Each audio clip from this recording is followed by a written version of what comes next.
Hello everybody, Mr. Akins here and welcome to What's on the Comic Rack. In this video I will be showing you 5 comics, each one from a different age. One from the Golden Age, one from the Silver Age, Bronze Age, Copper Age, and Modern Age. Now I don't have that many Golden Age comics, so the Golden Age comic I'm going to be showing you is a reprint, but I need a representation of the Golden Age. I love looking at the covers and the artwork on the outside of these comics to kind of get a perspective as to how things changed, what I like and what I don't like about some things from each one of these ages. I've also read each one of these comics, but the primary thing we're going to be looking at is the covers and comparing how they look from each one of these ages. So let's get to looking at those comics. We're going to start off with the Golden Age. Golden Age was from 1938 to 1954, and this is a reprint of Tales from the Crypt number 29. Cover by Jackdavis, published in 1952. This is definitely a representation of a Golden Age book.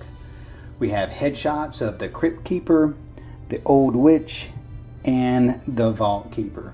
This comic contains 4 horror stories, with one entitled Bored to Death.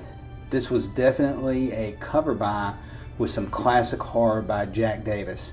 Now the last video where I showed comics from different ages, I featured a reprint of the Tales from the Crypt number 41. And there was one on eBay, raw, that went finally for around $222. I was unable to find any actual copies of Tales from the Crypt number 29 on eBay. And the last to sell was a 6.0 for $580 in 2023. I love horror comics. I've always loved horror comics, so these type of comics or these Tales from the Crypt comics are always going to be probably the ones I'm going to pick up to get a representation of a Golden Age comic.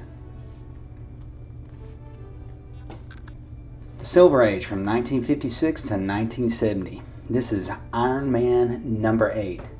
Cover by George Tuska, published in 1968.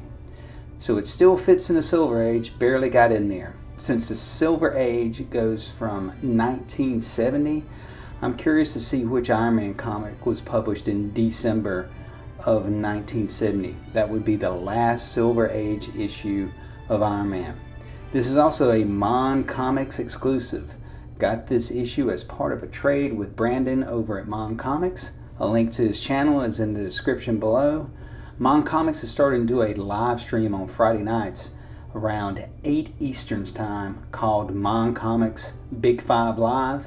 With this comic, I am less than 75 issues away of completing my volume run of Iron Man. Let's head to the Bronze Age. The Bronze Age was from 1970 to 1985. And this is Thor issue number 337, covered by Walter Simonson and published in 1983. This would be the height of me collecting comics, and I definitely remember buying this comic off the rack. In fact, I was helping my dad at his store that summer, and he would sometimes order lunch from a restaurant down the street, and on the way was a gas station, and guess what? They had comics, and that's where I got this comic. Of course, this is a key first appearance of Beta Ray Bill. The name has kind of grown on me over the years, and this first appearance has a lot going for it. Beautiful art by Walter Simonson. Beta Ray Bill is prominently on the cover, and I am always a sucker for interaction with a trade dress. It's always a plus for me. Is this a 9.8? Not even close. I bet you I read this thing 100 times when I was a kid. But if it was a 9.8, newsstands are running around $725 according to Go Collect. And there are 2 9.9 direct editions and one sold in 2010 for $1,300. Next we're going to head to the Copper Age. Now the Copper Age was from 1985 to 2000. This is Superman, the Man of Steel, number 18. Cover by, I'm not going to butcher the man's name, I'm just going to put it up here so that everybody can read it for themselves. Published in 1992. That puts it right smack in the middle of the Copper Age. And this is also a key. First appearance of Doomsday. It also has our little navigation numbers here in the triangle. This is Superman navigation number 45. Now, starting in 1991, the various Superman titles feature triangles on their covers with numbers on the inside. Now, these numbers denoted the order of the story across the various Superman titles. Obito Comics recently did 2 videos about entry-level slabs, cheap slabs with the key significance that most people could probably afford.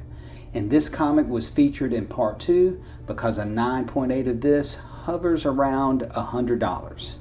And finally, we're going to head to the Modern Age, a Modern Age pickup that I got recently. This would be Dawn of DC, Hawkgirl number 1 of 6.